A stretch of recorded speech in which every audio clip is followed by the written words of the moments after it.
Jürgen Maier from the German NGO Forum Environment and Development. And in the 1980s, what role did you play with the German Green Party? I was International Secretary on the National Executive Board.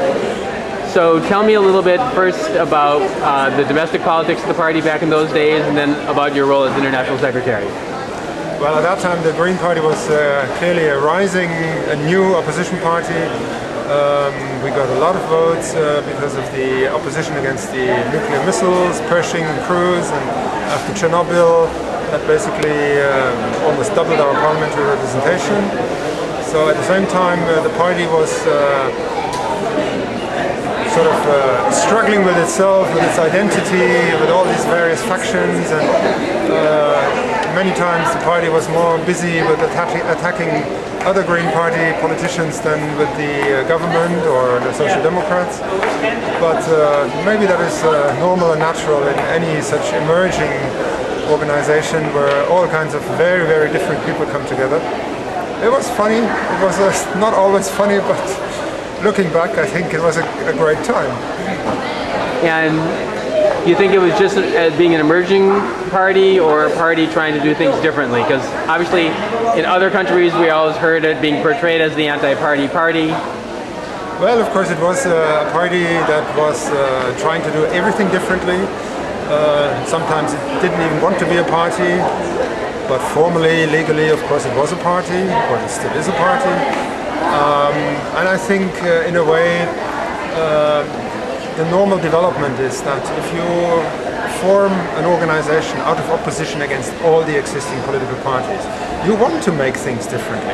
Maybe you don't even want to be a party, but at the same time then you are elected into the institutions, you start playing in the institutions, and you become a little bit more normal. And at some point you simply are another party, with different aims, different visions, different policies maybe, but a party. And I mean, just from looking at the people, at that time in 1983, I think not one of the newly elected members of parliament wore a tie, and now all of them do. And maybe this is just a symbolic thing, but it shows to some extent, I think, a development that is probably normal. Now, thinking back in those days and seeing where the party is now, you think you would have been surprised back then if you were told how the party was going to develop? Probably I would have responded in my worst nightmares, but I think this was I'm not too surprised that it happened. I don't think it's necessarily bad. I mean, for some people it was bad, it was a reason to leave the party and all that. For other people it was a reason to join the party. Or to vote for the party. But I think in the end what matters is not how you do it, it matters to some extent, but in the end what you achieve. If you do that by the traditional political party game, or if you do it by a combination of extra parliamentary and parliamentary means or whatever, in the end what matters is the result. Are you happy today with the kind of policies the party puts forward and achieves when it can achieve them in government? Actually, to be blunt, I think it's not that important. I mean, in Germany, political parties have lost dramatically in terms of their political significance. Membership probably has halved in the last 20 years. The average age of a political party membership has gone up and up. It's now, I mean, in two big parties, I think it's almost 60. And in the Green Party it's definitely closer to 50 than to 40. That shows young people do not join political parties anymore when they want to change something. I mean, not everybody wants to change something, but if you do, you don't go to a political party. You go maybe to NGOs, but even NGOs have problems. A lot of these young people have a certain reluctance to join large, formal organizations. And this is something that the Green Party also has a big problem with. And my impression is that new ideas, new input into the political system does not come from within the parties anymore. The parties are sucking up ideas from the society, but they do not give anything back. I mean, looking at 7 years of the coalition of the Social Democrats with the Greens, they tried to do quite a lot, but in the end, I think it was not something that gained them more members or improved their standing among the ecological movement. I know that some of the people who participated in that coalition are happy, say, with the carbon tax, with the immigration policy. Are those not things to look back and be happy with? Of course, but is that all? I mean, movements in society.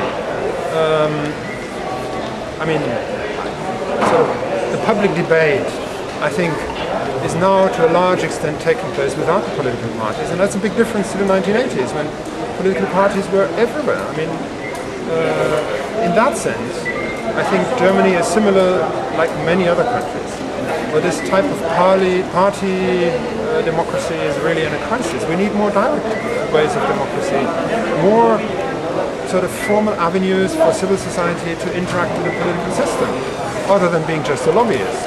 Is that a function of politics, or is that a function of something larger on how our species is evolving? It's a function of something larger. I mean, people are getting more individualistic, and these large formal organizations force you into rigidities, into a kind of political culture that people just don't like anymore. Well, speaking of rigidities and flexibility, for a long time in terms of coalitions, the Greens were on the left, coalitions with the Social Democrats. Now we're seeing them sometimes center-right. It was a big deal in your day even to think about having coalitions and whether that meant selling out or not. So can you speak a little bit about that evolution in the party, where the Greens have been in coalition, tending from left to right? I mean, this whole left and right kind of categories are completely upside down anymore. I mean, if you look at Chancellor Merkel, theoretically a right-wing chancellor, but in terms of environment, in terms of climate, much more progressive than Schröder, the social democratic predecessor. And what she is doing is in many ways something that the Green Party, if the Green Party is honest, will support. They cannot publicly support it because they're not in a coalition with her, but of course it's a big problem for them that she's doing all these things. And at the same time, on the left in quotation marks, the Social Democrats are doing things that are completely anti-environment. Their support for the coal miners and coal power plants and all that. I mean, all that shows that this whole picture, here are the bad right-wingers and here are the good left-wingers, is no longer appropriate. And in that sense, I think if the Green Party has a coalition with Christian Democrats on the local level, what's the problem on it? Or on a state level, even on a national level? I mean, what matters is not so much this type of identity, I'm left, I'm right, or whatever. What matters is the policies that you can agree on. And I think the Christian Democrats have also changed dramatically over the last years. They're no longer the party of Helmut Kohl, with a clear-cut profile as a right-wing conservative party. And I think many people in the Green Party have a cultural problem with the Christian Democratic Party and vice versa. But policy-wise, I think the gaps are not that big anymore. Let's shift a little to internationally and go back to the days when you were the international secretary. The German Greens were pretty active under you internationally. That's right. Can you talk a little bit about that? Well, I mean, I think at that time the Green Party was, of course, internationally a phenomenon. Everybody was curious, what is that? And it was not the first Green Party to be elected to a national parliament, but the first Green Party to be elected in a national parliament of a big country. And that really, I think, made a difference. And so everybody was curious, but in the party, people were rather parochial. I mean, hardly anybody was aware of this enormous importance of the party globally. And of course, there was Petra Kelly traveling all over the world and spreading the message, but Petra Kelly was a superstar, and in many ways she was not the party. She was kind of doing that on her own, and not much translated into the party. And there were many jokes about her, oh, she's somewhere between the North and the South Pole, but never in the Bundestag, something like that. And I think that probably hasn't really changed very much. The party is still quite parochial, in my impression. Same thing within European politics? I mean, that is a phenomenon that applies to Germany in general. In a country like Portugal, in a country like Greece, it is a promotion to go to the European level. Member of the European Parliament is more prestigious than national parliament. European Commissioner is more prestigious than your national government. Because Germany is completely the other way around. If you miss the national parliament, maybe the European Parliament is an option. If you have no chance for the cabinet anymore, maybe the European Commission is an option. And I mean, this shows, of course, in a large country, national politics is more attractive than in a small country. I think this is natural. But I think the Green Party, in a way, is part of that. Wait, what?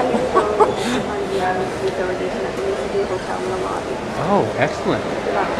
Yeah.